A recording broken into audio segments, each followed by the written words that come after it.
இன்றைக்கி கடவுள் நம்மளுக்கு கொடுத்துருக்க வசனம் 2 ராஜாக்கள் 4:16.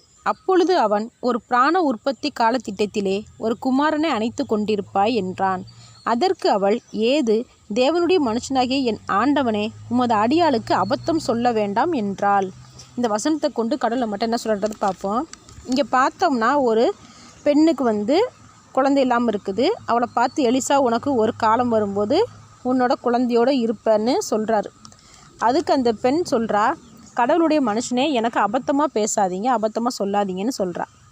இங்கே பார்த்தோம்னா அவள் இஷ்டப்பட்டு எலிசாக்கு ரூம் எல்லாம் அரேஞ்ச் பண்ணுவாள். ரூமு, குத்து விளக்கு, கட்டில் அப்படின்னு எல்லாமே அரேஞ்ச் பண்ணுவாள். ஏன்னா அவன் கடவுளுடைய மனுஷன், தீர்க்கதரிசி, அதனால நல்லவனை கவனிக்கணும்னு நினச்சி இவ்வளோ சௌகரியத்தையும் பண்ணுறா.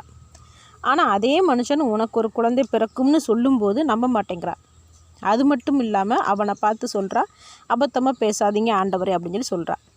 இதே போல் தான் நாமளும் செய்கிறோம்.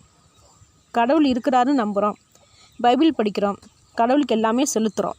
ஆனால் கடவுள் நமக்கு ஒரு வாக்குத்தத்தம் பண்ணிட்டா அவர்கிட்டேயும் எப்படி ஆண்டவர் இது நடக்கும்? இது சாத்தியமே இல்லையே. இப்போ நான் இருக்கிற சூழ்நிலைக்கும் நீங்கள் சொல்கிறதுக்கும் கொஞ்சம் கூட சம்மந்தமே இல்லையேன்னு நம்ம அந்த பொண்ணு மாதிரியும் நம்ம சந்தேகப்படுறோம். அந்த பெண் அவ்வளவு எலிசாக்கு செஞ்சு பிரயோஜனமே இல்லாதது போல் நாமளும் கடவுளுக்கு எவ்வளோ செஞ்சாலும் நம்பிக்கை விசுவாசம் இல்லாத போது நாம் கடவுளுக்கு என்ன செஞ்சாலும் கடவுள் ஏற்றுக்கொள்ள மாட்டார்.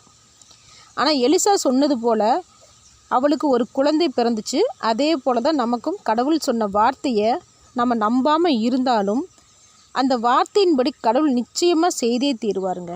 ஆமேன்.